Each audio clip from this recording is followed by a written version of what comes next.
Welcome to selfdiscoverymedia.com, where we discover the communities that are making a difference in the lives of others.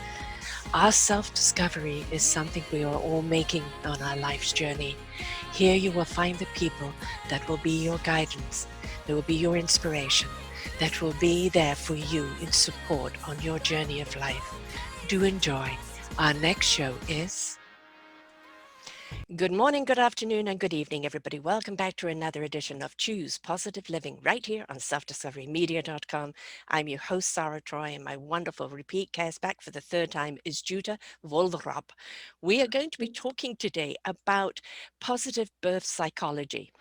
She's a midwife and has been for many, many years. She's birthed 10,000 children. So she says pizzas are delivered, children are born. And I'll invite you to go back and listen to the other two shows that we did on actual midwifery, on birthing, on what is your right during birthing and everything else.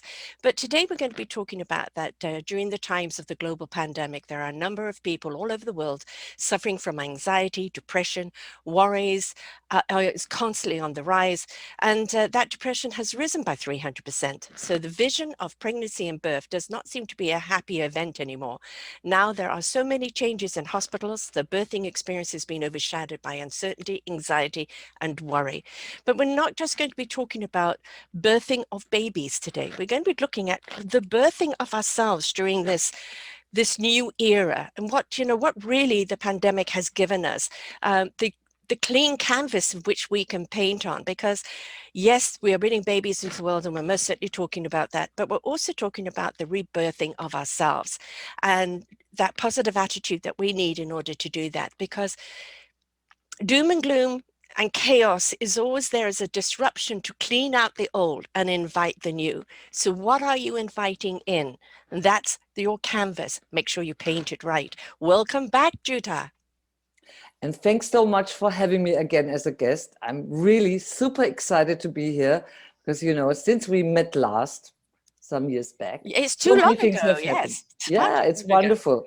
And I'm very thankful that you actually invited me with this topic, because I think right now, especially at this point in time, as we all know, after the pandemic has been going on for many months, I can see how important a positive change in every person is, and how important it is to understand that one could be a pessimist and still could turn themselves into an optimist. Yes. And let me point it out also when it comes to pregnancy.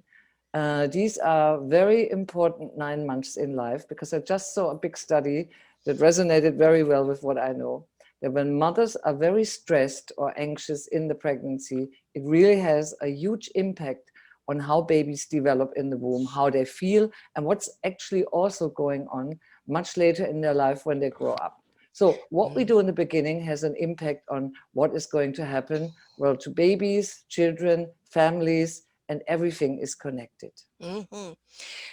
Yes, we have a medical doctor here who has been telling us all the way through the pandemic, it's be safe, be kind, and I can't remember what the other one was, but be kind, I think, first has to start with ourselves, because life is transforming around us and it's not of our own making. And so we can feel out of control. And, people getting pregnant at this time, of which my daughter is one of them, which we're very excited to have our first grandchild. Congratulations. At last, I said, hurry up, or I'm in the wheelchair holding the baby, so at least got one coming. But yes, she hasn't been able to see us as much, where we'd love to have been there as more support. She's got a wonderful, supportive husband, which is fabulous. But they're building a house also at the same time. And although his job is secure, sometimes he's working at home, sometimes in the office. It all depends what shutdowns we're going in. It is a very stressful time for anyone under any circumstances, whether you are rebirthing yourself or whether you are carrying that beautiful seed inside of you. So how do we address the anxiety in these times?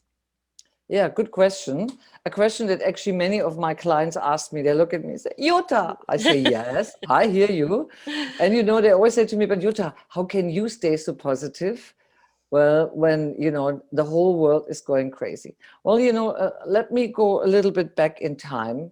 how I actually got into this topic of what I call positive birth psychology. A few years back, I went to a big psychotherapy conference in the States. And I met a man called Martin Seligman. He's actually very famous because he's the founder of positive psychology. And he was telling a story that really, I thought, was so amazing. Let me tell the story, and then I'll tell you what I say about anxiety. So he said when he was still a young psychologist, he was playing with his daughter in the garden. Yeah, and suddenly the daughter was 5 years old, threw her little tools away and jumped through the garden, jumping around, dancing and singing. And he was a bit like, oh, what? And he said to her, sort of, go back to your garden work. But then she said, but daddy, daddy, daddy, remember, I was always one of those kids that would be crying all the time and whinging about this and that. And just before I turned 5, I said, I'm going to change my mind. I'm going to be different.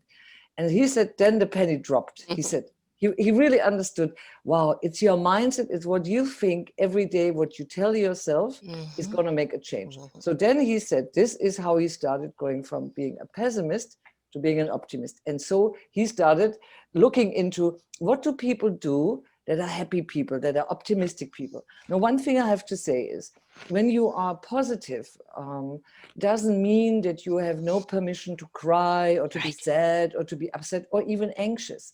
But the difference between that kind of people and that kind of people is there's one group of people right now, they will just be eaten up by anxiety. They will be worn down. Yeah, they feel this heavy burden. And then this other group of people, they will also feel like sometimes, oh God, how is it all going to end? Will I keep my job? This and that. Is the pregnancy going well? And I'm pregnant during COVID and all this.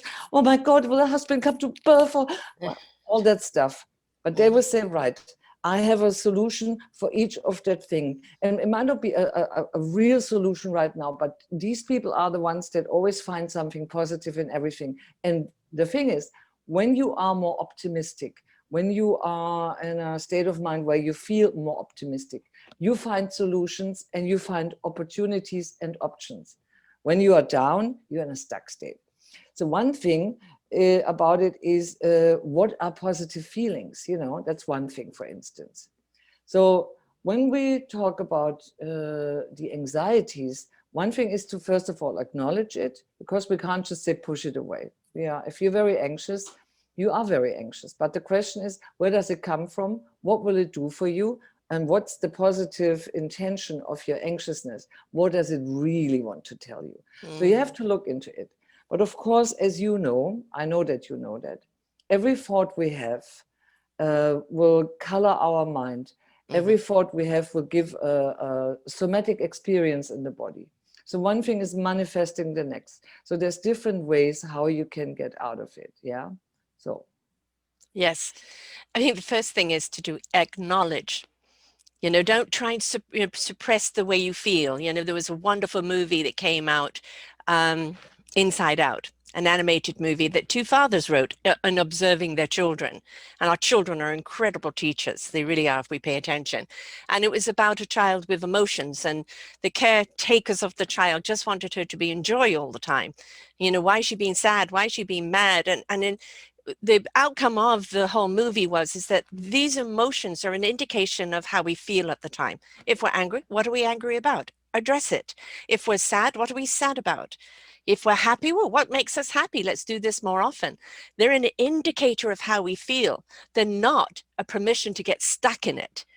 Right? They're a reflection of it. And that's the thing. Be emotionally tapped in, but don't get stuck in one emotion.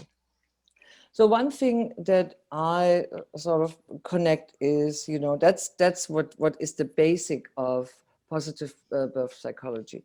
First of all, the things that you do on the inside, but of course also the things that you do on the outside. Okay, you know, you always have choices. Right now, you can sort of watch bad news all day long, and that's not going to help either. Yeah. But also make you suicidal. Exactly. Right now you would get, yeah. And it's not to ignore that, but you know, I think just listening to that, or like when you're pregnant, listening to bad birth stories all day long, Googling all day, YouTubing, and you know, getting more confused than you were before. All of that is not helping. But you know, there's interestingly the 5 pillars. Yeah. One is how can I say, 5 pillars of happiness, call it something like that. So one is positive emotions.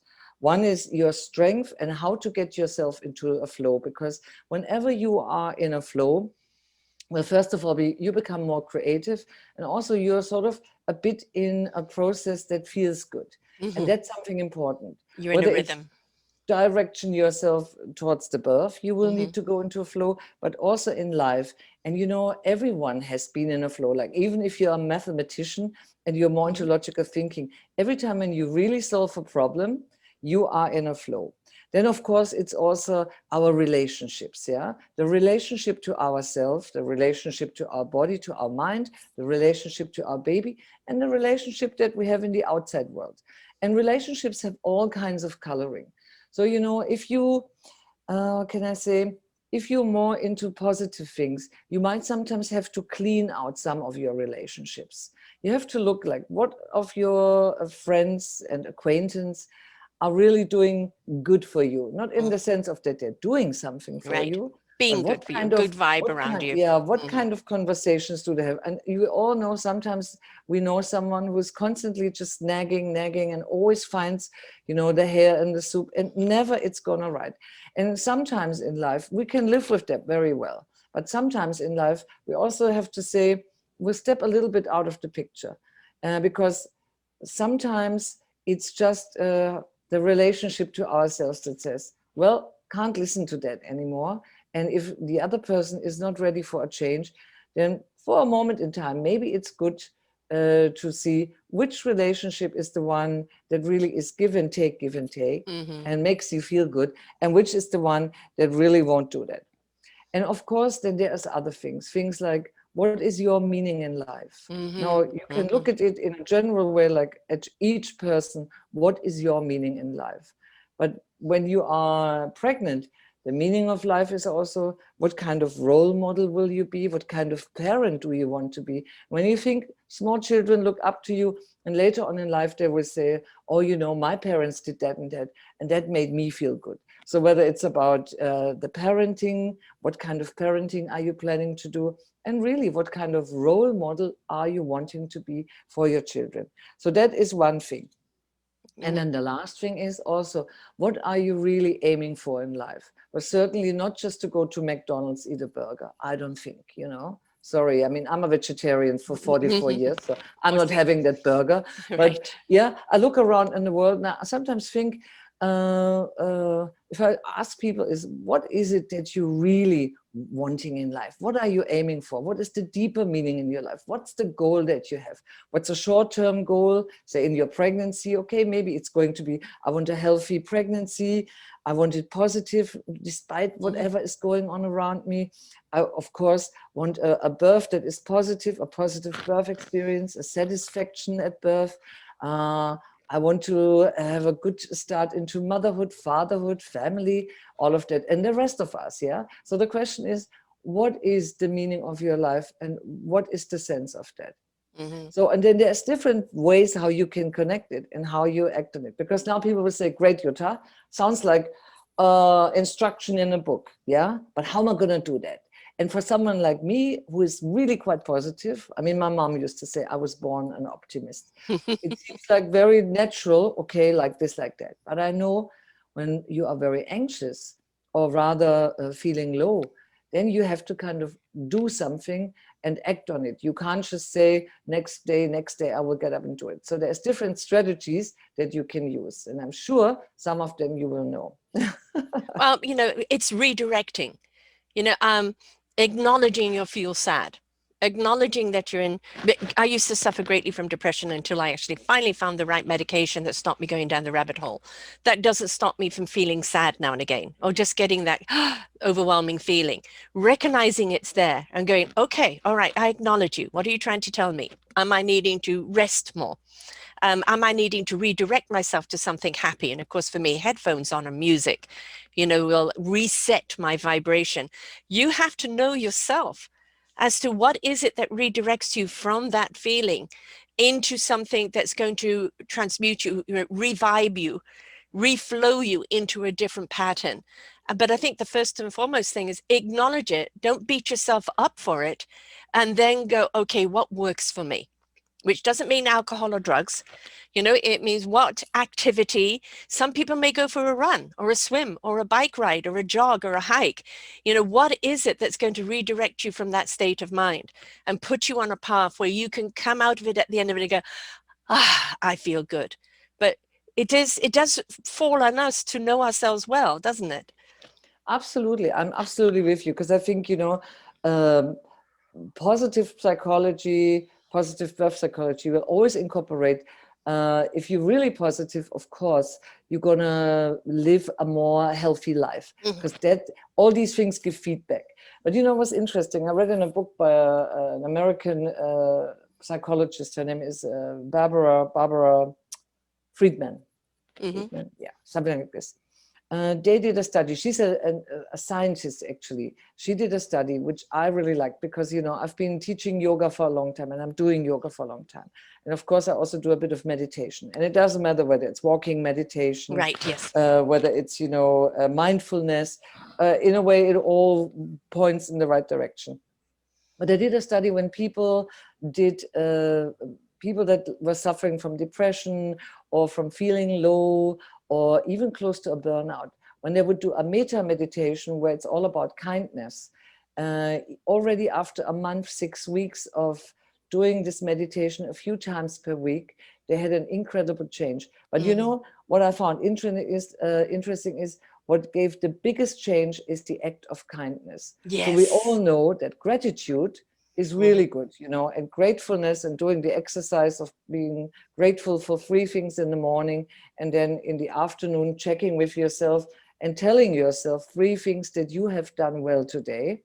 That is really one simple way, I think very simple, but really highly effective, to change the biochemistry in your brain, and also to change the attitude about yourself. But the act of kindness, when you really help someone else, yeah, that's what's going to do it. And I have to say, I found out now during this pandemic, even when you're pregnant, okay, most pregnant women want to stay away from people, but still, many of us, I live in the heart of Berlin. It's a big city, so there's lots of people around. They always say, but you might still have an old neighbor that can't go out, or someone else in your neighborhood or in the house where you live.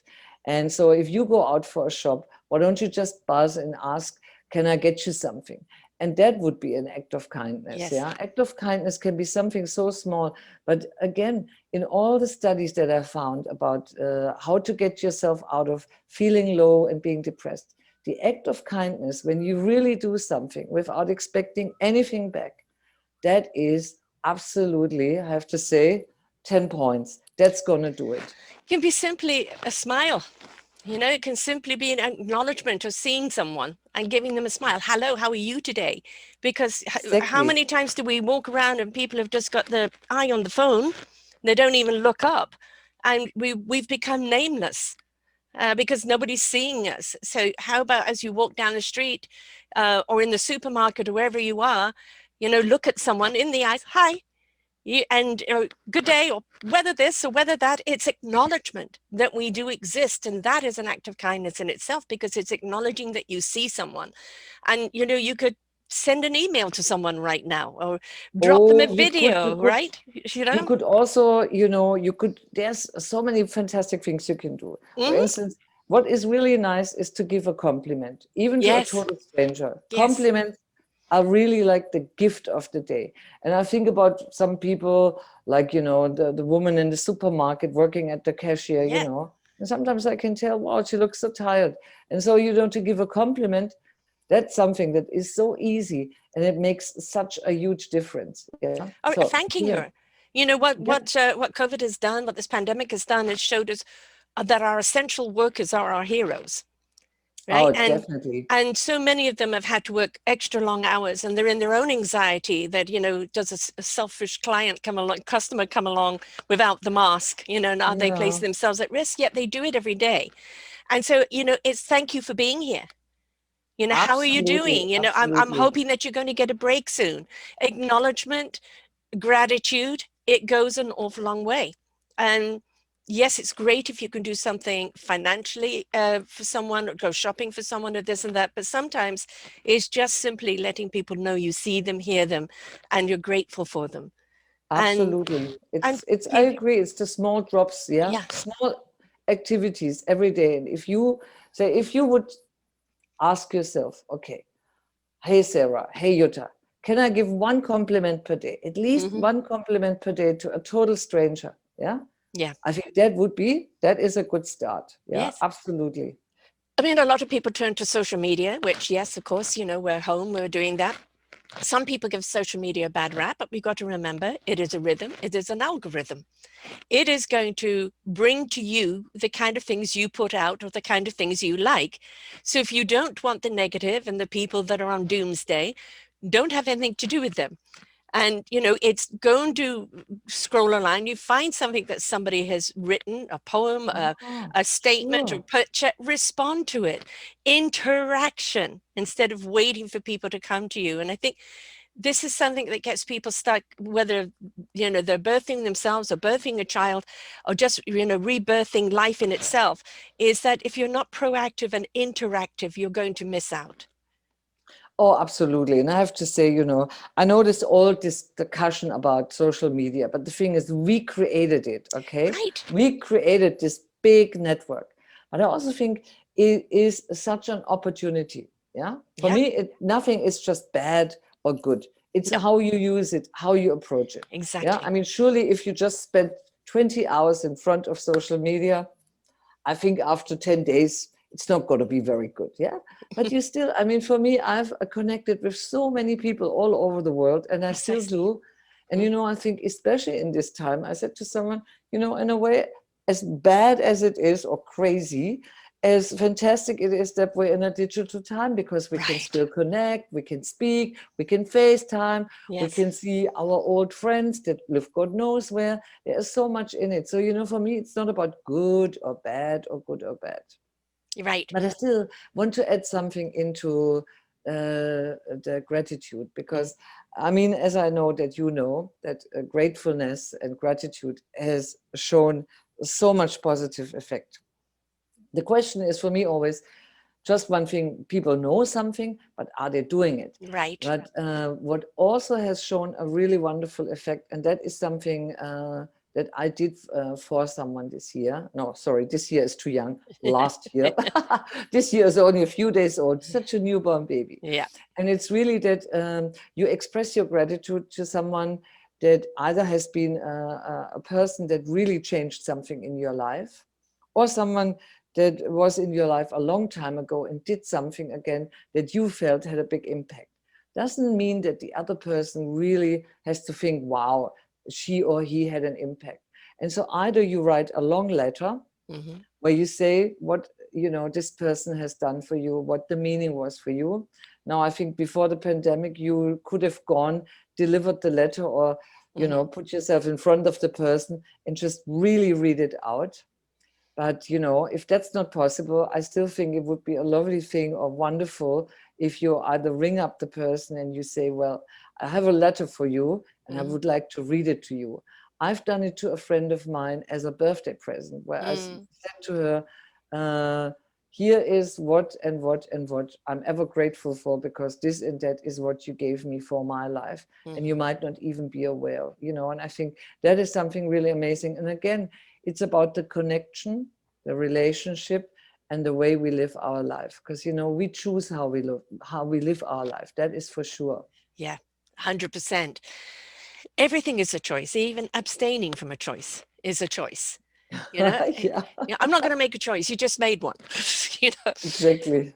One of the things from doing these shows for so long now is I realize of how many inner children there are that are trapped because of the way they were brought up, and it reflects on the people as an adult. And it doesn't matter how successful they've become, that inner child is still longing to be acknowledged and to be loved. And when we're talking about the actual midwifery birthing, it's extremely important, and I love the fact that you have always and are expanding on midwifery, going around the world teaching people midwifery techniques, because the sterilization of a hospital, and in the first show we talked about the horrors of my pregnancies and deliveries, and it's almost like on the clock, come on, you're too long now, we've got to pull it out, whereas if a midwife is with you and goes with the flow of the baby being, when it come out, when it is, and what you're doing is you're setting the stage for that baby to come out in safely, Absolutely. joyfully, calmly. And that's really, really important on the psyche for the child, because my second child had a dreadful, a dreadful 9 months. And then when he was born, his head got stuck. They broke the forceps. It was terrible. And this child was traumatized for a long time Oh after yeah, that, I'm and sure. took him out, and he's a very gregarious social person, but that really, when he in his youth, it really traumatized him there for a while. And it stays with us. So that birthing, the best technique that you can have around the birthing, do you want the music? Who do you want around you? The people you want around you is extremely important. But also the birthing of ourselves. This is kind of what I think COVID has been all about. It is for us Absolutely. to look at all that was not working. And believe me, folks, there was an awful lot not working. And to really, really look at our lives and go, what is important? All of us have nearly faced death here because we have no idea where it is around the corner. Anybody can No, get it, right?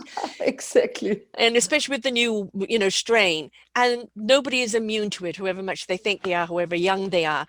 The whole point is we're all vulnerable. Being vulnerable allows us to really reflect to really look at our lives. Are we on the right track? Are we just living life by an expectation? Are we living life from our heart, our soul, our gratitude? Mm. And I think this is a fabulous time to really look in and look at birthing yourself in the same warmth, in the same light as we would birthing a newborn. Absolutely. And again, let me share. Just last year, I was been running and invited to conferences to share positive birth psychology.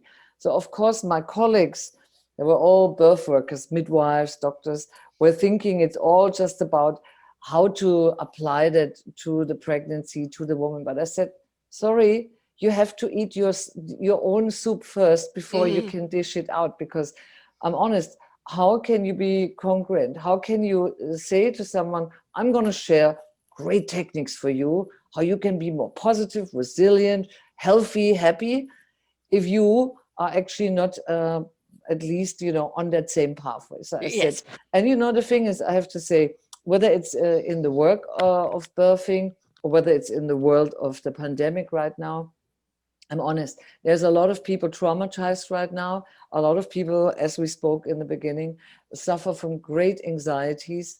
And so, after so many months now, and this, as you said, now the next strain being extra crazy, now people get really, really scared, I have to say. And a lot of people are a bit out of breath now.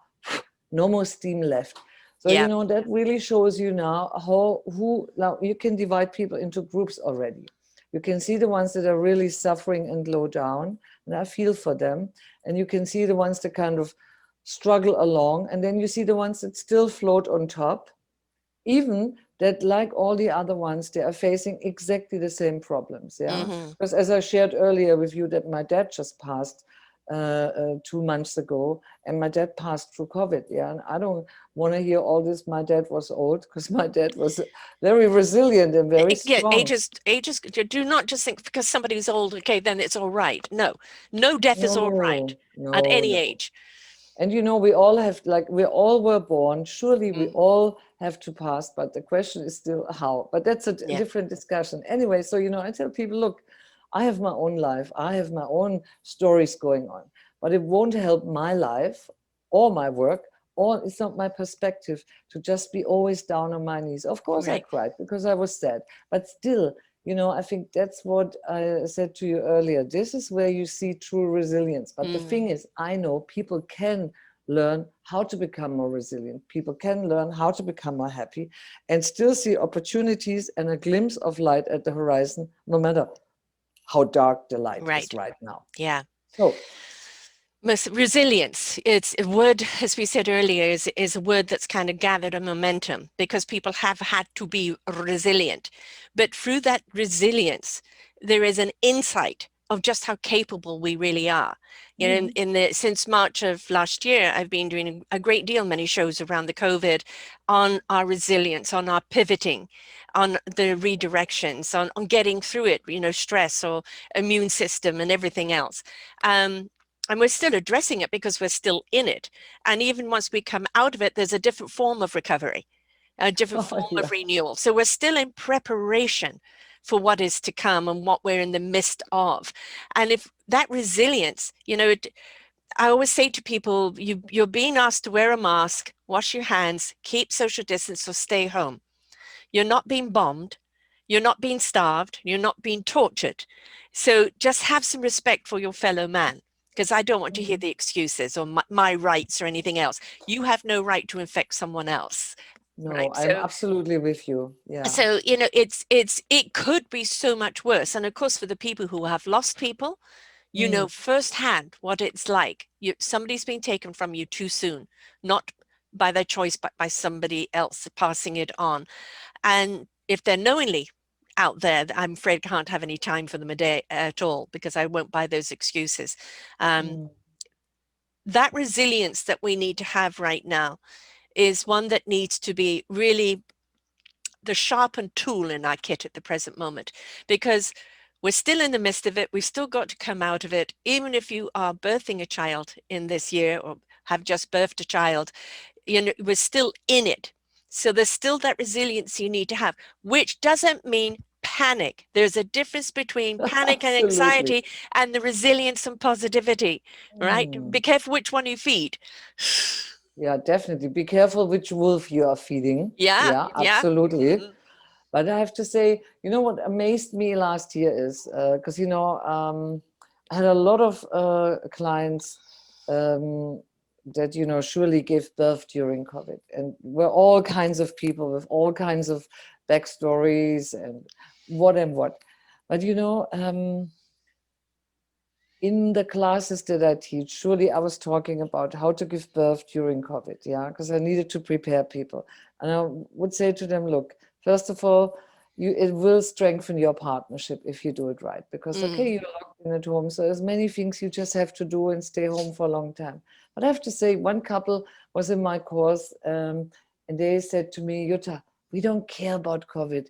We wanted a baby for 10 years. We did everything. mm. Nothing worked. And then we gave up. And this year, 2020, yay, we became pregnant. We don't care about COVID. For us, it's the best year of our life. So Right, I said to exactly. everyone else, look, this is what I call optimism. This is Mm, what I call positivity. Because, okay, it's a major world crisis, but these people, they said, for us, 2020 is always going to be the best year of our life because we had this wonderful gift of our pregnancy. right, So it's a right. question of perspective. Yeah. Exactly, exactly. You know, making lemonade out of lemons. I mean, lemons are an incredible fruit. They're, you know, anti-cancerous, they're cleansing, then this and that. And if you Mm, get given a bunch of lemons, say thank you, because there's so much you could do with them. So, I love, I love lemons. Sorry, yeah, I love lemons. I know it's nighttime for you over there. The thing about birthing today is, you know, the positive psychology around it is every single person on this planet that ever has been birthed, has been born, right? And we all came out the same way, whether it could be C-section or the other section, but Still, we all came out. Some mother was in pain because yes, it's painful, but it's the one pain you're willing to go through because of what you're handed at the end. And then you forget all about the pain and you go do it again. I did it 3 times. So you forget all that is about the so pain. amazing. Well, yeah, let love rule is the thing, Yes, and yes. a few of those fantastic hormones are going to help along the way. Right, Yeah, right. One thing during this pregnancy, you know, if you are pregnant during COVID or, you know, having a child while we're still in this pandemic, is you can't, you know, you can follow caution, you could be sensible, but you cannot be overguarded or panicked because that changes the chemistry in your body, and you're passing that anxiety down. So one of the things that I've used a great deal of through this time period is common sense. Use your common sense. Don't put yourself in an arena where you know there's an awful lot of people that aren't wearing masks or anything else. Choose your time to go shopping, go for a walk, get that fresh air, and do good for yourself if you can't go to the pool and you can't do all those other things that you wanted to do. But common sense, because if we panic or we get, conspiracy, or we start buying into the hysteria, all we're doing is changing the chemistry in our body, Oh weakening our yeah. immune systems, and making ourselves vulnerable. Yeah, but that's I'm absolutely with you, and I totally agree.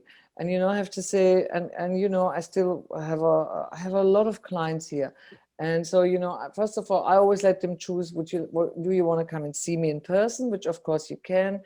I'm sure we do all the precaution, or I work with people through Zoom, like the session that we have. I offer that. For some things, they still have to come for treatments, and but I have to say, my parents to be are all kind of really acting smart, and still a couple of got still sick, going to the dentist maybe or Mm-hmm. something, and got COVID. Yeah, some of my ladies had corona, but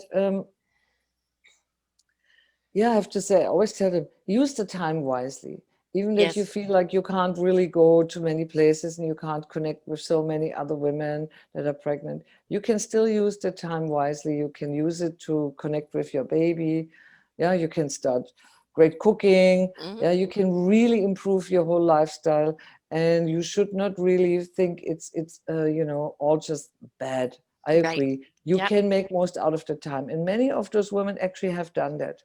Mm-hmm. Of course, I have to say, they really miss connecting with other parents to be and all of that. Again, all I can say for that is thanks to not social media, but thanks to the digital time, you can still connect people in a group. But yeah, that maybe is the downside of that. But I also think it's a time to look more inwards, to really think what is it that you want? How are you doing that? And it's also time for, how can we say, yeah, working on your partnership, especially when you're pregnant, because I Mm-hmm. absolutely agree. When you feel very stressed, as I said earlier in our conversation, when you're very stressed, it has such a really Mm-hmm. negative impact on how your little baby is growing inside. Because instead of being showered with every beat of your heart with love and love hormones like oxytocin and all other lovely hormones that work so well, all you get is stress, stress, stress. And when you're inside the womb, you don't know what life is. All you Right. know is what's happening inside. So your picture of life is, okay, I'm constantly stressed and I'm constantly anxious, because if my mom is anxious, da, da, da, I I don't want get to go very out into anxious. that world. No. Yeah. And so, you really want to think, what do you want to teach your baby? Because the womb is the first classroom in our life. And the Mm-hmm. thing is, how can I say, having a little bit of stress every now and then, that's okay. Even in the Stone Age, people had stress, yeah? Mm-hmm. I think it's normal, it's part of survival. But Yes. constant stress is really bad. So you really should use your common sense, as you Yeah. said earlier, and think a little bit, what's really going on? Is that really true? What is really behind all that stuff going on? And what does it mean for me? And what can I do with that? Right. Yeah. I mean, it's again, it's been the gift of reflection, of looking at our lives. And if you are pregnant right now, you know your life is about to change. When that little Oh, bungle, yeah. that few pound bungle comes into your life has just done a whoo, like you can't remember life before the baby. What did I did all those years beforehand? Because the No, no, baby you literally can't. takes over completely and will do forevermore. I don't care how old my children are, how tall they are, or anything else. I've got from 32, 36, 38. They're still my babies, and I still want to hug them, and that will never change. Um, so yes, we don't, my second child, there was a great deal of anxiety going on around me at the time when I was pregnant, and then a dreadful birth. I even went into a coma before I delivered him. And So it reflected on him in his first few years. And we Sure. don't want that on our children. So, we need to keep calm, do the yoga, do the dance, put the music on, do whatever you need to do. Breathing, don't forget to breathe, because not only breathing is absolutely essential in the giving birth process, but it most certainly is essential in getting through anything in life, isn't it? Absolutely. I mean, look, I love the power of breath because I always say to my moms to be, look, breath is your best friend. Breath Yeah. is with you all day Yes. long from the moment you are born. Mhm. So, you don't have to put it into your handbag or something. You have it with you. The only thing you have to do is you have to train your brain. You have to train yourself.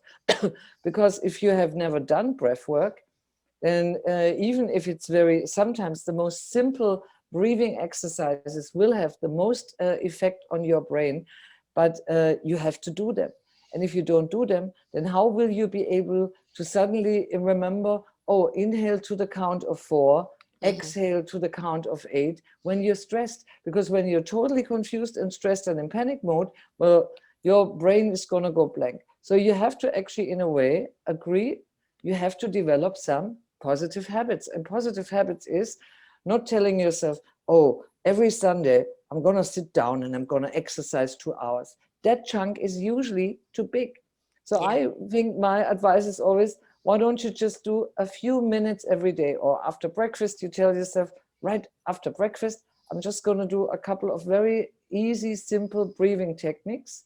And so every day, with just a few minutes every day, you change everything what's going on for yourself. And I love breath. I love breath because breath is amazing.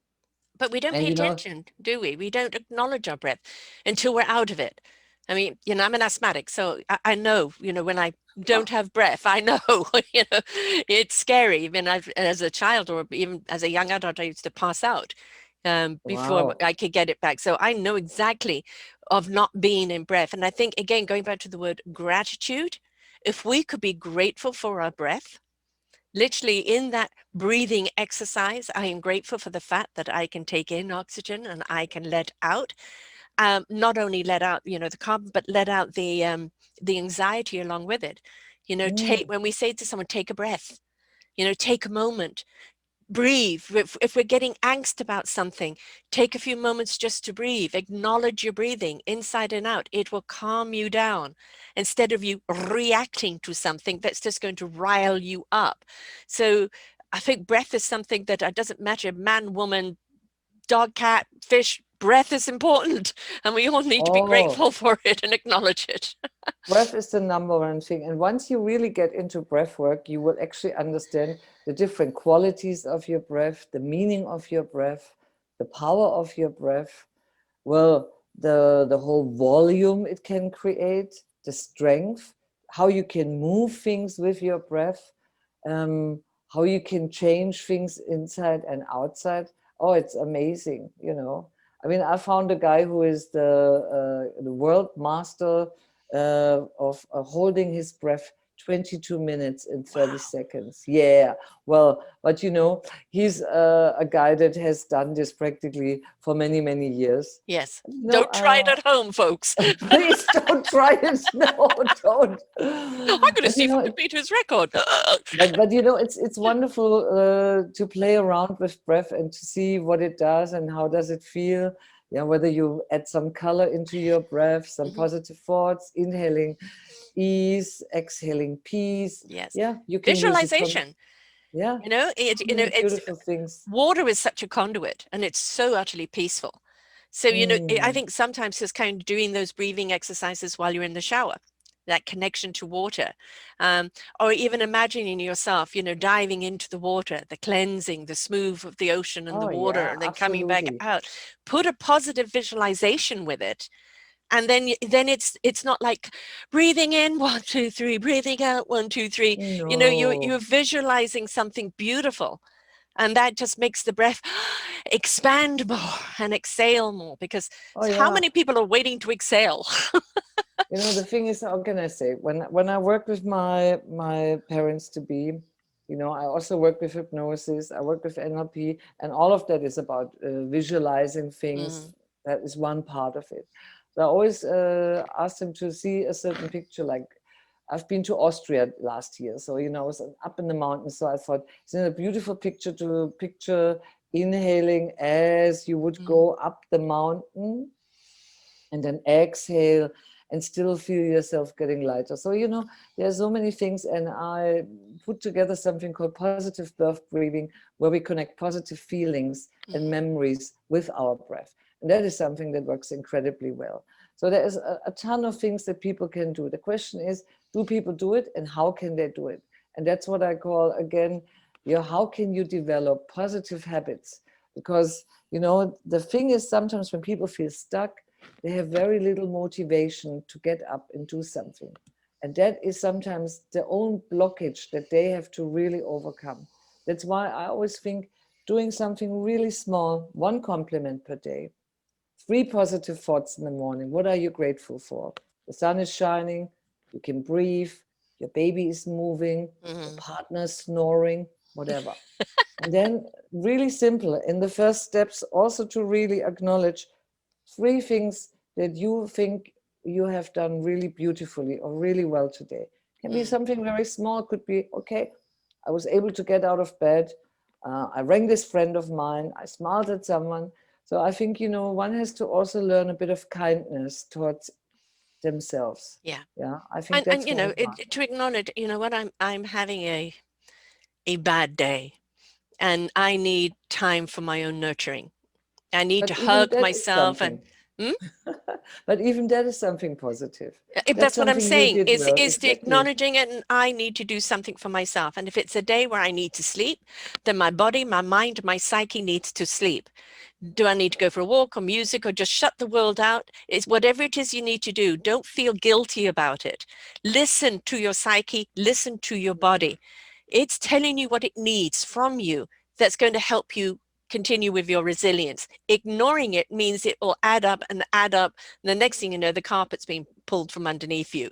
So those kindness days to yourself are not being selfish. They're in preparation of. And there are the resilience that you're building in order to move forward. So if we need to take a day out just to be in whatever we need to do, whether it's sleep or whatever you need to do it, because that's your rejuvenation. Absolutely. I do agree. That is your rejuvenation, and that is one key of keep on going. Yeah, and I think, again, as I said, there's so many ways how you can give some kindness. And that is, empathy is something that is for free. Feeling Right. for someone, being kind to someone is something that, everyone can do. And coming back to whether it's birthing yourself, whether it's birthing a baby, or being the midwife, being around, I always said to my colleagues, empathy is for free. Mm-hmm. Empathy is something you carry inside. It's something that you can give to anyone, whether it's someone on the street, someone in the subway, whether it's someone in a hospital, someone you know or you don't know, whether it's in your work as a midwife, whether it's during in your partnership.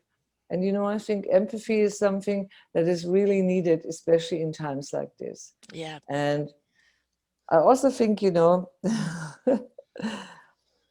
empathy makes people likable. Mm-hmm. Yeah. Mm-hmm. You Mm-hmm. see, like when someone Compassionate. has, Yeah. yeah, it really is something that makes you likable. And again, here is something for the birthing part. When people like you or think you are sympathetic, yeah, they will do an extra mile for you. They will Right. do an extra stretch for you.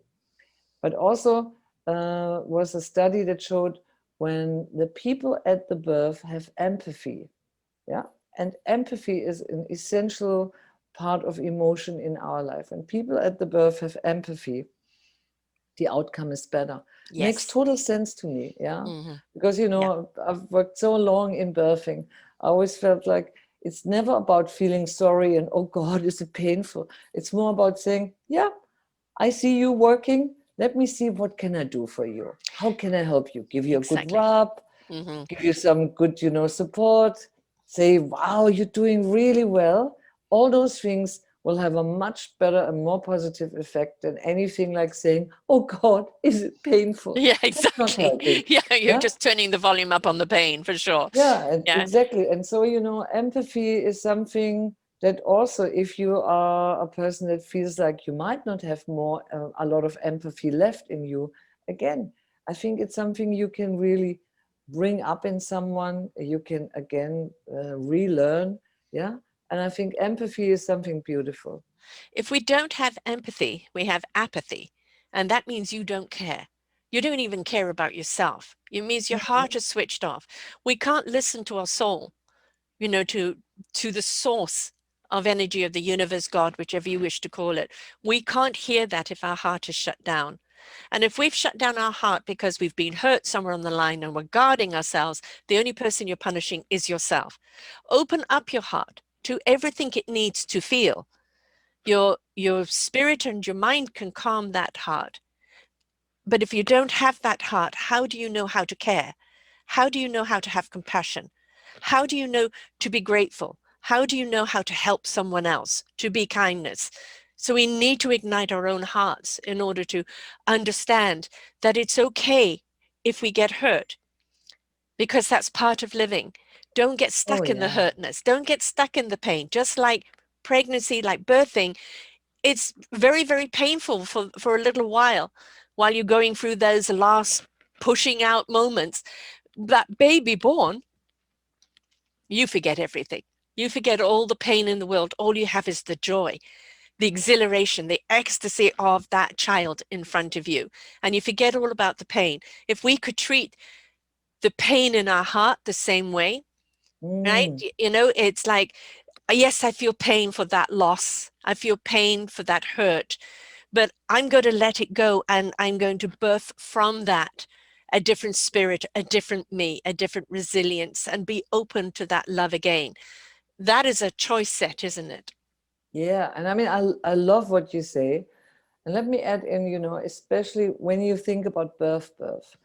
The moment you birth your baby, you are already reborn Mm. into a different person, because you Yes. are born as a mother. Yes. And the father, even that he doesn't give birth, is in that moment birthed as a Hmm. father. And, a whole family is born that moment. Yes. So I have to say, again, bring it back to some numbers. In psychology, giving birth is one of the five biggest events of our life. Hmm. Five is not very much, is it?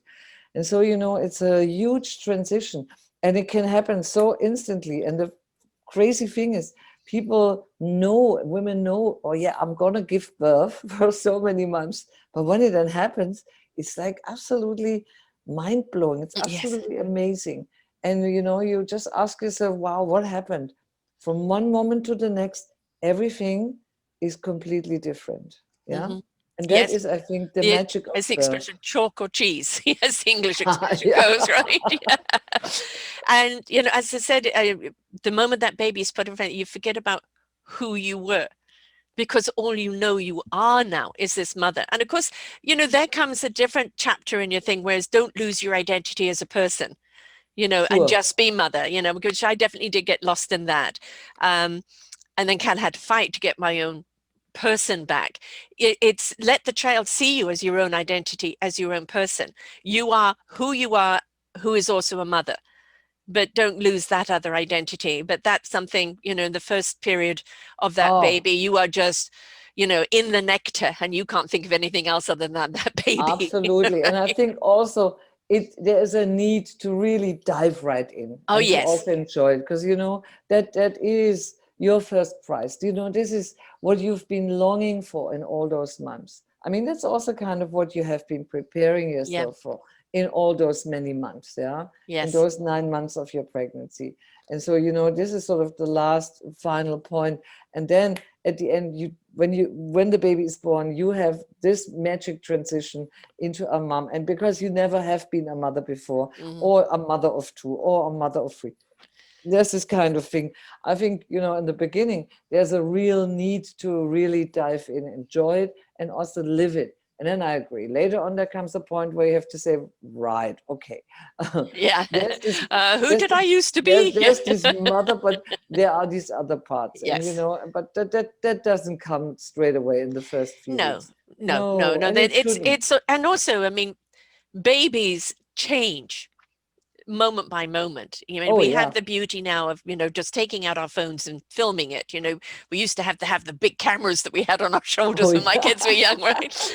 And I have albums here of photographs of photographs of photographs, of my kids, because they change so quickly, and you're in awe. I mean, as is my oldest daughter's just turned 38 just last week, and it Wow. was and my youngest, who's pregnant, is 32, and I look at those years and go, what 38, almost 40 Yeah. years.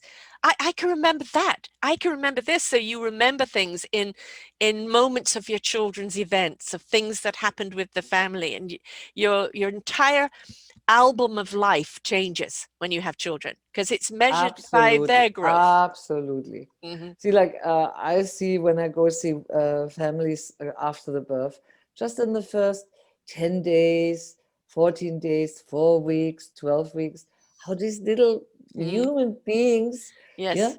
how they change so much, how they show their character and what impact it has. And of course, I have to say, I'm honest, the first few weeks is always busy, Yes. sleepless nights, Yes. crying babies, lots Yes. of burping, this and Yeah. that, yeah. Full Sleep, nappies, eat, no and poop. nappies. That's all they do, right? Yeah, exactly. That's what it is, yeah. Not so much praying in between. No. But I mean, I always used to say even the Dalai Lama was born like that, and even Yes. he had to poo into a nappy, Yeah, That's the beginning of life. That's it just is. as it is, yeah. Yes. The But blank canvas. Mhm. yeah, and it really is, but it also is fun because, as you said, babies change so much. And so you are changing quickly Yeah. alongside with them. And then at one point you settle into something. Then again, Yeah. later on, it's time to look Yeah. back and to say, okay, and where is all the rest? And how can I bring those pieces together and, bring the puzzle together? It is Again, not the time to get into a strict routine the moment the baby's born, oh, no, right? no, no, absolutely not. This No. is about baby cries. You're picking up. You can't love it too much. Just let it cry. No, you can't love that baby too much. You can't hug it too much. The first 2 or 3 months is not the time for routine. Oh, It no, no. that will come later as the child kind of gathers a rhythm and you understand the child's rhythm. But if you're trying to do a routine right from the word go, oh no, you can carry on crying, mate. I don't care. You've just had that. The baby doesn't give a No, damn. no, no, no, no. The Again, baby's crying for a you see, reason.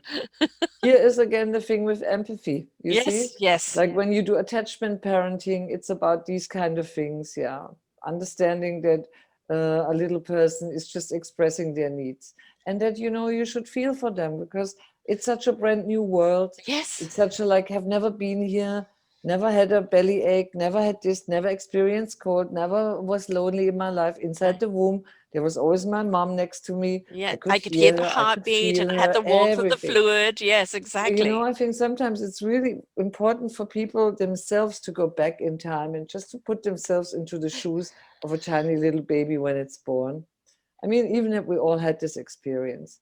But as I said to you, this is what I mean. These are the things that one should think of when you're pregnant. This is how you prepare through the pregnancy for what comes after. And that will set, again, the filter and it will set the path for everything that comes later on. Of course, there's always things you have no influence on, like say what happened at your birth. Sometimes it's factor X. But the Mm, thing is, again, let me say, when you have good resilience and when you have a positive mindset, when you have more optimism in your life, when you have a good understanding of what works for you, how you work, what really helps you in crisis. No matter what happens, it will have an effect on whatever happens, say, even if it's something negative. right. That's the question, how can you deal with crisis? And, Yes.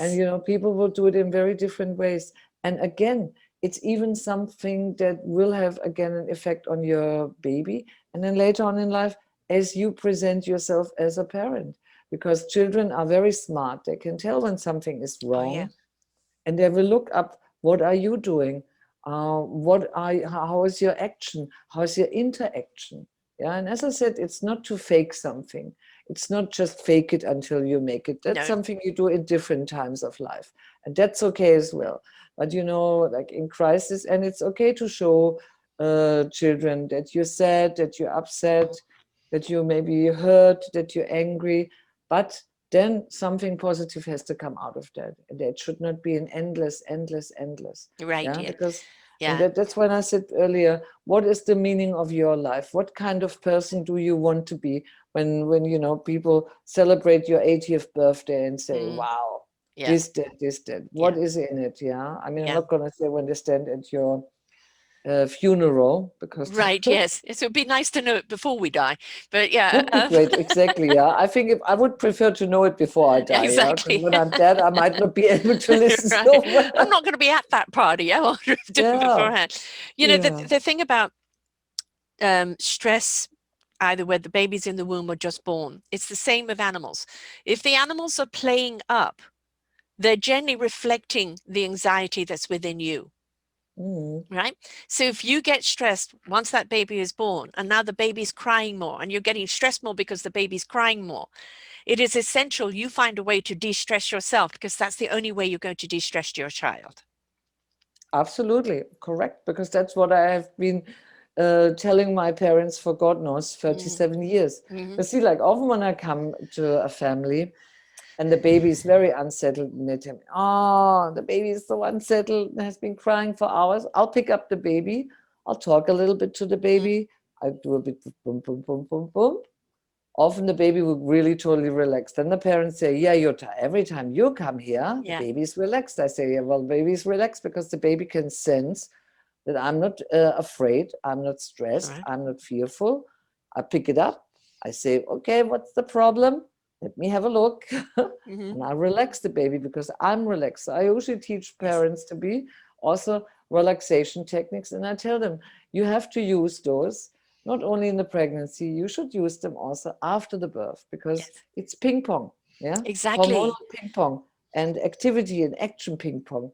And how can we say mirror neurons ping Yeah. pong? Yeah, it's Yes. this kind of thing. You wire yourself up, and the opposite is going to do exactly the same. So if you want wind down, oh, the opposite will also wind down, and Right. babies will do the same. Exactly. They can't express themselves. I know the other thing is if parents are arguing or if parents are angst, a baby, a child, before they can get to a point of asking questions or even for a long time after, if the parents are angry or upset, the child is going to think it's their fault because it's just they Oh, want to please yeah. you all the time, right? And if you're suddenly mad, and what did I do wrong? And they don't understand and they become kind of fearful. You can get mad now and again, but let them know it's not them, right? Oh, you're absolutely right. Yeah, because children think in very, how can we say, simple ways, Yeah. and for them, Very insular in their thinking, yeah, the dots are very easily connected, and Yeah. so it's just you, me, and me. Yeah. Yeah, and so this way they will always feel like they are part of everything that's going on. And it's true, they often will think it's their fault, even if it's nothing to do with them. And Right. always children want to make things better for mom and dad. Yeah. That's even, I think, something they do already in the womb. Yeah, they Mm-hmm. always want to help, they always want to make sure the source is okay. Yeah, because they're so strongly connected. And so that's why I think, one has to, when you're pregnant, really feed into that channel, and that's why what we think, what we feel, Mm-hmm. every action we do, every activity we do, what we say, all these things will resonate somehow and will have an effect. So that's why I think it's so important to really change your mind into a Yeah. positive mind. Yeah, I think Yeah. for me, that is one key for a good positive pregnancy, for a good, laying a pathway for a good birth, whatever that really means at the end for you. But, Mm. that's why I think the spice of resilience is necessary. Yes. Absolutely. Because in times like this where so much up and down, and really face it, people have lost jobs, feel very insecure, uh, to really go through that period in our life, yeah, it needs these kind of things, because that is the only way that will allow us to change, and also to look for different opportunities and even create new ideas within us and for the world and for whatever is going on. Mm. I think one thing people need to understand when you're pregnant and going to give birth, yes, there are trillions and trillions and being God knows how many people born on this planet since the beginning of time. And yes, there's been people that died at birth, and there are many people that have had many children. Yeah, you know, you were on with Bill Mackey, and he had 9 kids, and 6 of those were birthed at home. The point is, it's not just a physical act. It's a psychological act as well. And it's the marrying of your psyche, your heart, your soul, your spirit, and your mind, so that your body can be in sync. Because a calm mind, a calm psyche, a full heart will help the birthing process so much more. So don't just look at it, oh yeah, off go have the baby, out it will come. You've got to get into the mind, heart, and soul set in order to birth that child in a very peaceful way for both of you. Absolutely. I can't agree more than, yeah, absolutely. I'm 100% with you. And that is something, that, yeah, modern people have to kind of relearn a little bit, I have to say. Yeah. I think there was times where this was more up. For a certain group, it is still, but then for some others, it got lost a bit. And that has gone lost in the sense of, yeah, how we birth, what's going on, because often that feels very far away. Of course, it is always a connection of the people that are going to the birth. And again, I think, the midwife could play a very important role in that. Not Yes. to push someone into spirituality, but also to make them understand that it's a real person that is going to be born. It's ready already. Yeah, it's a Yeah. soul And already, right? yeah, so, it's these kind of things. And I mean, very grateful that when I trained in the 80s, I already learned about Frédéric Leboyer, who was such an amazing obstetrician. Yeah, I mean, such a beautiful man that brought back so much positive things into childbirth.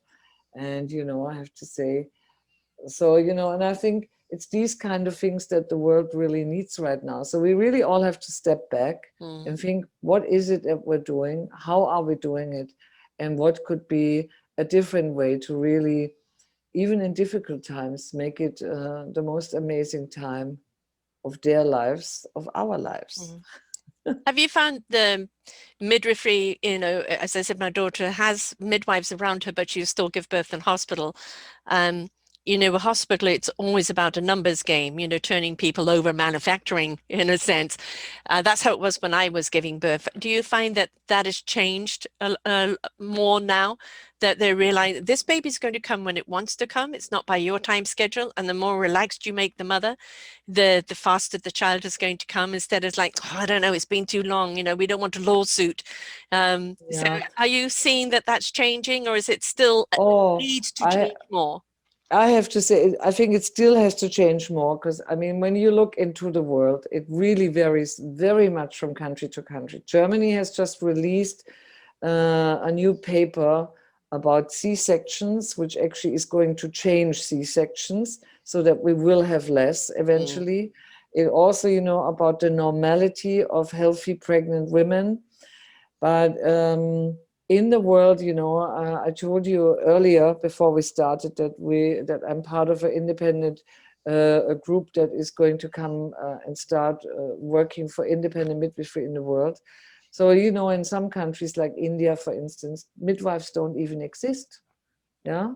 Right. And so, I have to say, okay, in Germany, where I am right now, it's in some hospitals about timing. In some others, there are already parts of studies of natural childbirth and upright birth. So, it varies from place to place. Altogether, I think Germany is doing quite okay, but some countries are still, you look at Brazil, you look at China, you look at Turkey, Morocco, you look at India. I mean, crazy high C-section rates, globally still 30 to 80%, Wow, some that's, countries almost yeah, 90%. And so that tells you it's about money, not about, yeah.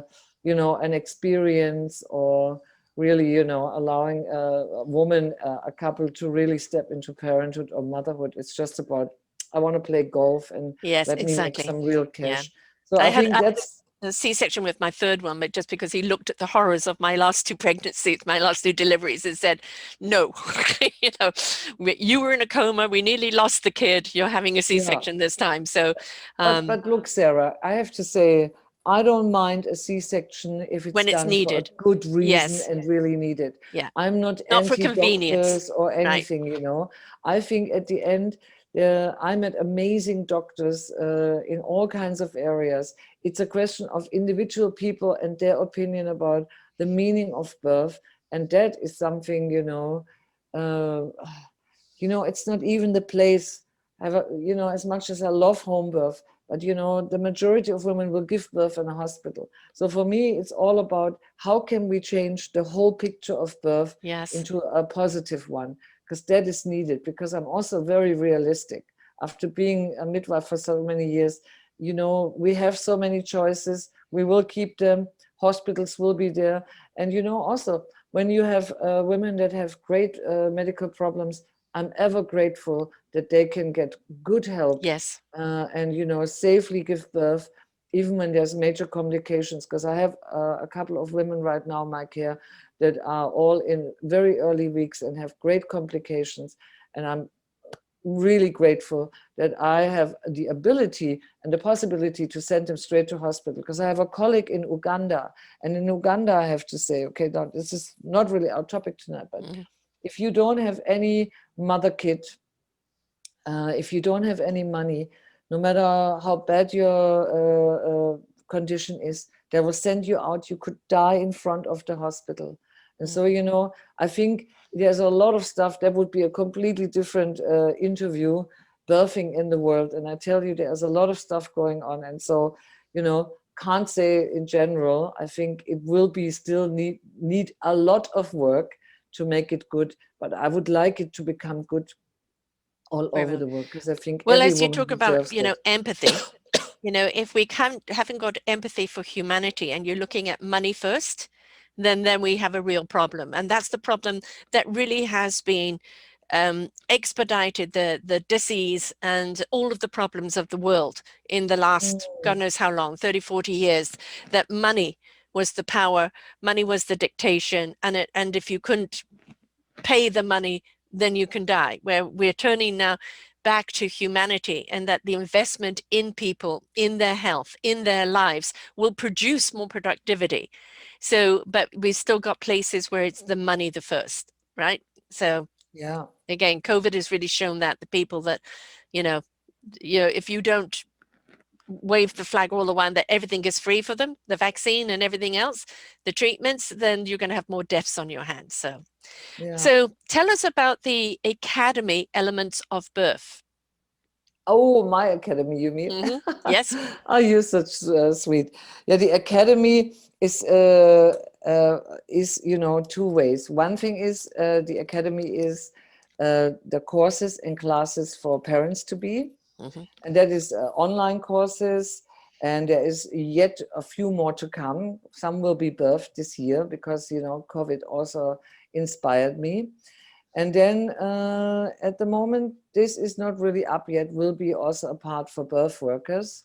That is also on the way out, because in the past I've learned that I have to go two ways. One thing is working with all those moms, and as I said to you, last year I think I put almost 1,000 people through my courses. Mm. Yeah, that was an amazing number. Yeah. And the academy will be also pointing towards international midwives and birth workers, whether it's doulas, um, uh, hypnotherapists, yoga teacher, anyone who works somehow in connection with pregnant women. And so I will create programs for that. As I've been sharing stuff already on conferences and teaching workshops on conferences in many different countries, now I think is the time to really put it together and put it out. So a new book will be on the way out this year. This year, 21, is the birth of many things. But that is my academy. Mm-hmm. It's Show a us your mix of old on. book, the book from before, love. Yeah, here is the book, Happy Birthing Days, A Midwife's Secret to a Joyful, Safe and Happy Birth. A book that I have to say, let me tell a quick story about the book, Mm-hmm. if that's okay. Someone contacted me through Instagram. It was a woman from Jordan, and she said to me, "Dear Mrs. Jutta, I'm so scared of giving birth. that, I was even thinking about aborting my baby because I felt like I couldn't face being pregnant and giving birth. Then I found you on Instagram, and then I found your book. And now I bought your book. I read your book in just one day. I feel there is some hope. I've answered to the woman. Then I didn't hear anything. Then, many weeks later, I got another message on Instagram, said, "Dear Mrs. Jutta, it's me again," the name. I just wanted to say, you are responsible for the natural, beautiful birth of my very big baby. And I can't even express my gratitude to you. I'm so thankful. I will never, ever forget you, your book, and all the work you do, because it helped me to overcome my fears and to be able to have a beautiful birth. So even a book, yeah, a Yeah. book that is available as a paperback as well as an audiobook, yeah, like my programs, all of that is something that can actually help you to feel better, more positive, yeah, to learn to relax and distress. Right. I mean, let's face it, it can be scary. It can be scary being pregnant. That there's so much going on in your hormones, and then of course this baby is growing, and of course it's hurting your back, and you can't sleep, and then the anxiety. I remember, I think at the 8th month going, can I do this? Can I send you back? And the answer, no.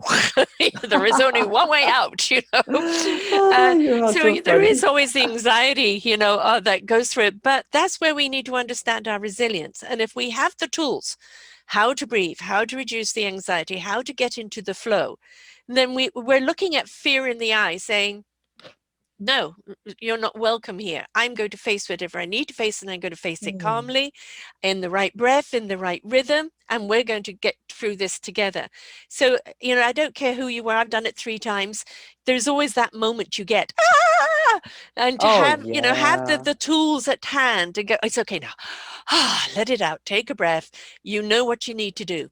But a lot of people, like, once the baby's born, that you're meant to automatically know everything about raising a Oh, child. no.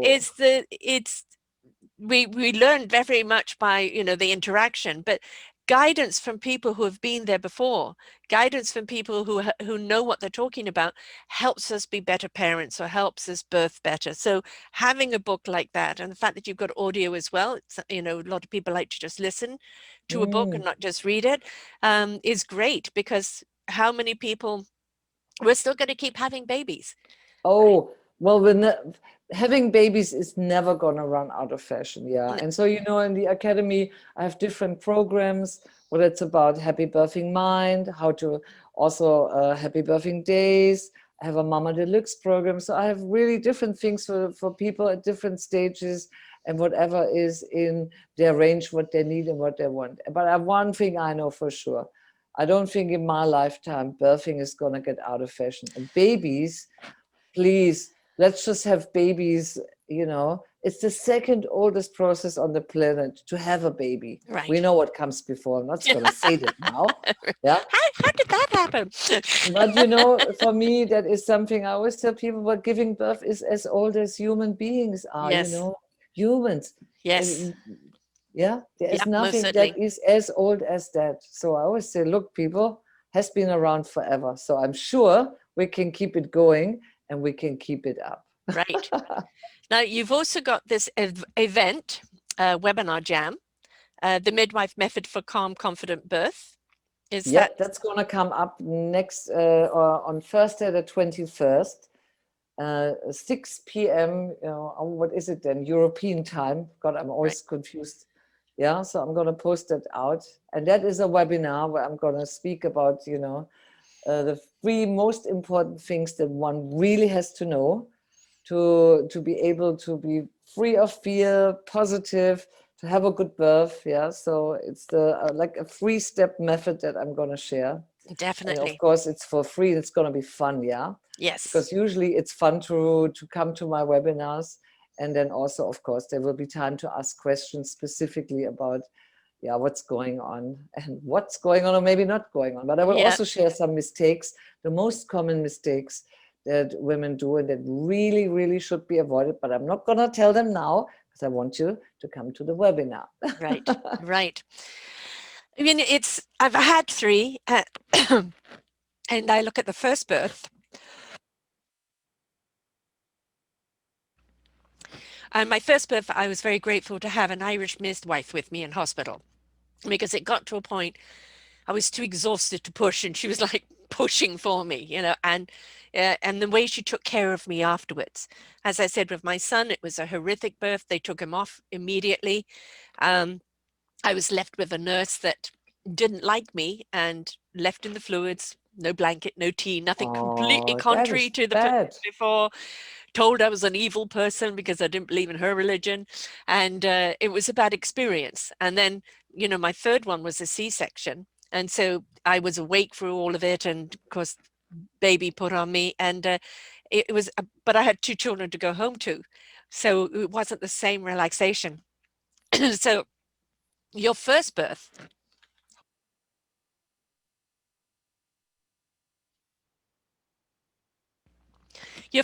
you've got time to just immerse yourself in the baby because there aren't any other demands. When you get to second, third, or more births, you've got other kids to look after. And that's where you need your village. That's where you need other people to step up and help you with those children so that you can give attention to that new baby and come out of that new baby fog that's there. So all of these things you only learn if you go through it, unless somebody else has told you about it beforehand. And you weren't around when I was having my babies, darling. So I didn't have Oh, the anybody telling story. me this. Sorry that I wasn't around, Now, where were you? I needed you. I think I was in somewhere in the south of Germany. Yeah, because when was your first baby born? And my babies are 82, 84, and 88. Well, look, 82. Sorry, I was not even in midwifery school. 84, I was in midwifery school, so you would have been welcome to come to Stuttgart. And 88, I was already working as a midwife, but Mhm, elsewhere. And, but I know what you mean with that, mhm, mhm. because, it was a very different time. And in most countries, also not pleasant to give No, birth. no. And, was very little help and very little, how can we say, yeah, I mean, as I told you a long time ago in our first interview years back, I trained according to Liberating. Now, I was lucky. I trained in a hospital where, birth was very about the woman-centered, baby-centered, where we had dim lights and Mhm. candles, and we were breathing babies out. And, you had a big double bed where the partner could go in, and we were all crawling and with wonderful pillows, and you could give birth in any position. But, also that was not a wide reality all over Germany. And so, No. there was already midwifery care. If you would go home, you could have a midwife coming to your home for about 10 days to see how you're going. All of that was already there in Germany. But I know, depending on where you give birth or have given birth, sometimes, the climate was rather harsh. Be quiet, shut up, just push it out. Yeah. What, no time. And, if you were, I don't know where you gave birth the first time in the UK or in Ireland. No, all in Canada, all in All in Vancouver. Canada. Yes. But maybe it was very busy, big hospital, Yeah. Well, and the hospital was new with my first one, but they had built it too small. And oh God, it yeah. was just filled to capacity. And she was the 30th of December, so it was Oh, also a busy time there as well. Um, but yeah, and it was actually in a lunar moon eclipse at that time. She was born in the last oh, 7 minutes of the eclipse, so wow. yeah. That is But amazing. it was very much, I went to Lamar's classes and things like this, but I never felt I really was prepared for what was going Mm. to come or what I was going to go through or anything else. And I think that preparation puts your mind at ease, and it helps you if something comes up, how to address it and not get panicked about it. So the more we know, the more we can attend to it without getting, hysterical about it, which is easy Knowledge to is do if you don't power. know. It is. It is. But Sarah, the thing is, can I say one thing?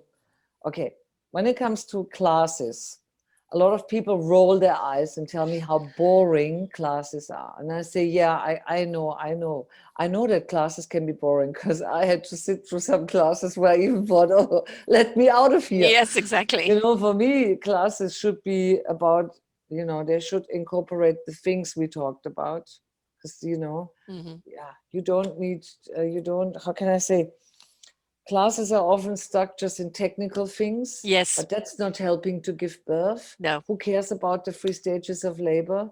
Far more interesting is how can you get yourself into those stages? Right. What kind of atmosphere do you need? Mm-hmm. Yeah, again, if people have more optimism and resilience and they know how to, work as a couple, well, then, they also have very different approaches. They are more into massaging, hugging, Yes. kissing, they encourage each other. It's a lot of things that will make a process like this so much more doable, nicer, less scary, more like a journey together. I Yes. like to look at it this way. I like even a celebration, but it needs a specific class that gives you this feeling that, yeah, you are really excited. You are looking forward to the day of the birth. And so you should, yeah. Your Yes. partner should be excited. He should, yeah, I want to be there. I want to massage. I want to breathe along. I want to encourage you. I want to hold your hand like that. Yes. Okay. The Beatles already said love, love, love. I mean, look, it has been there all the way. So, Yeah. I think all these things have great importance and they at the end will make the difference. But as Yeah. I said, this is a preparation that, it's a process through all those months of the pregnancy. Mm-hmm. And no matter at which point you can start even late. Yeah, never think, oh God, it's too late. It's never too late to No. change your mind. Never, No. No. And it's No. something you can always do throughout your whole life. No one has to be stuck in the hole. No one has to be, Mm-hmm. a pessimist for all their life. You can choose and you can change. Right. And the preparation for giving birth is the preparation for going through life. And this is why I'm saying with so many people with that inner child that needs to be attended, you can use the same preparational skills to go into that inner child, nurture and love that inner child and set it free. Birthing doesn't stop at a baby being born. We are always rebirthing ourselves in one way or the other. And there are some techniques that can help us get us through that rebirthing. But there are some common denominators that whether you're pregnant, birthing, or just living life is the practices that you need to get into, right? Certainly the breath, the right positive attitude, gratitude, kindness, compassion, Oh, empathy. Those should be in your backpack all the time. absolutely, absolutely. That's why, when I speak about this topic, I usually tell people, look, whatever you learn, whatever you do, is going to be good for the rest of your life. It starts at this point because often pregnancy is a gate opener, a door opener. I've learned that, yeah, Yeah. because at that point in time, many couples are interested in some other things. Suddenly they're interested in acupuncture and homeopathy, natural methods, different ways, yeah, because they feel like, oh, they want to protect their baby. And so during COVID, even more. And this is something I've really learned in all my years. So it's often a good starting point for different attitudes, new habits, and yeah, really things that will change the rest of your life. Definitely. Absolutely. Now, can you give people, it's the academy.elementsofbirth.com, and they'll find all the information on there, whether they wish to train to be a midwife or whether they're pregnant, right? Can't train a midwife legally, I have to Right. say. No, they will find more stuff on elementsofbirth.de. The Okay. academy is where the online programs are. But if people would go to my website, elementsofbirth.de or juttawohlrab.com, that's where they can get in touch with me and find some things. Okay. All right. And then, of course, the webinar, they can sign up for it now. Oh, absolutely. Yeah. They can sign up for it now. And they can also, if they can sign up for it now on my page. They can sign up on Facebook, on Instagram, wherever they find this link for webinar, they can just click on it and get into it. It's for free. And so everyone who is pregnant is invited because it will be about pregnancy specifically. Yeah. Right. Yes. And you're on YouTube and I mean, not YouTube, Instagram and Facebook. What are you under there? Or you can find me under Elements of Birth or Jutta Wohlrab. both things. Can Instagram is Jutta Wohlrab. can you spell that, please, for people? Uh-huh.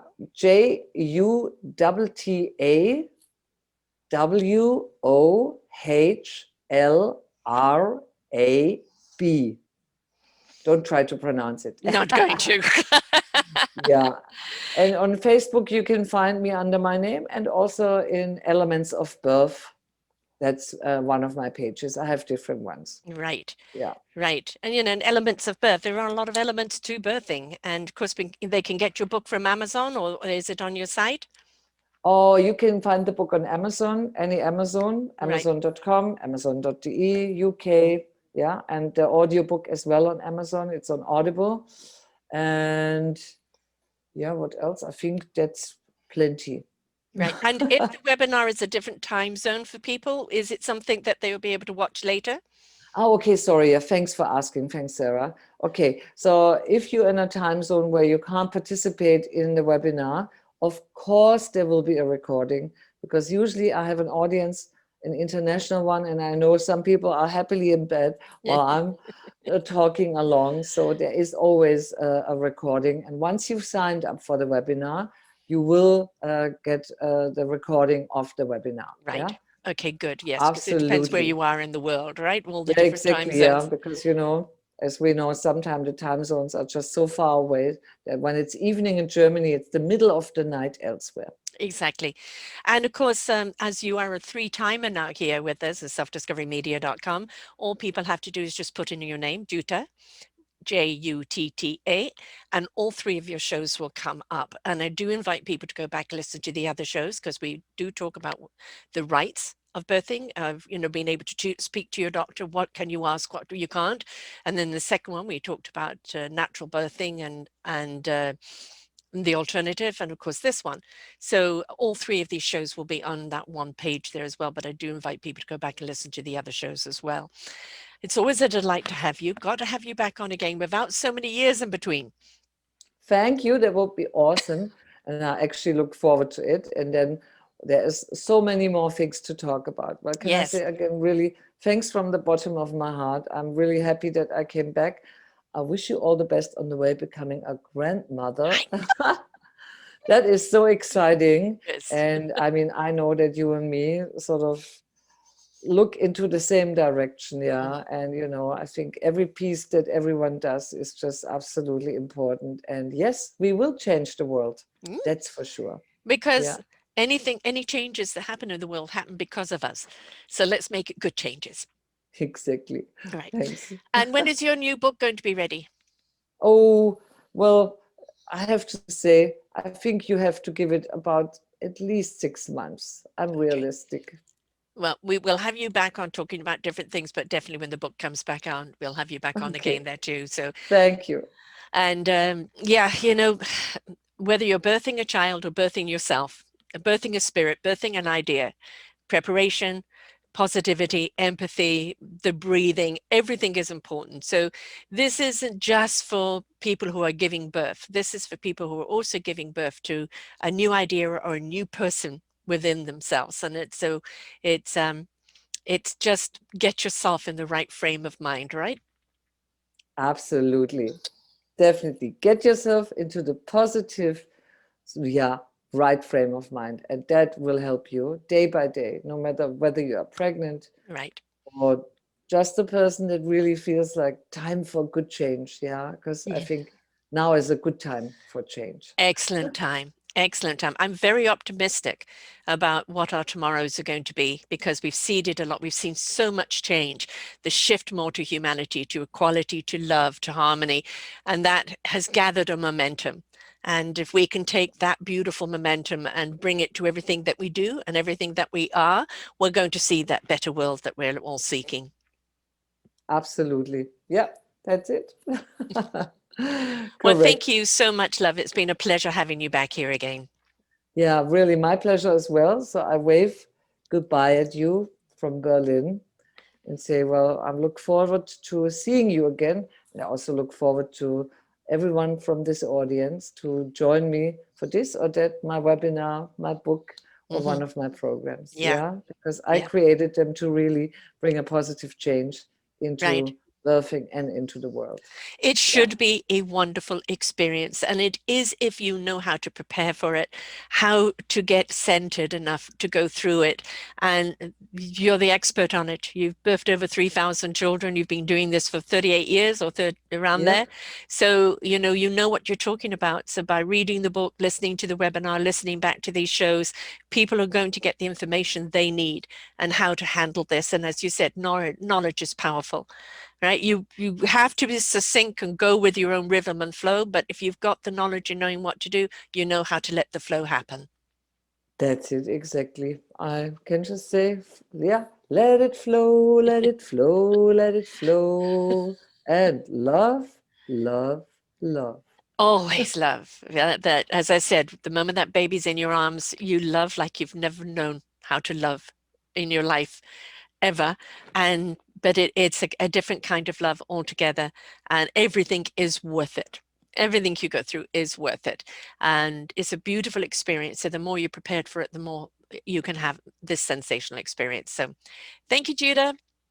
Until next time, folks, remember, Exactly. it's about participation, preparation, mindset, heart, soul set in order to get your body ready for whatever birth you're going through. Until the next time, bye for now. We hope you enjoyed the show. We look forward to bringing you more shows. Please go to selfdiscoverymedia.com/shows and you will see the incredible lineup of genres and shows that we have for you. We are here to make a difference in your life. Thank you for listening.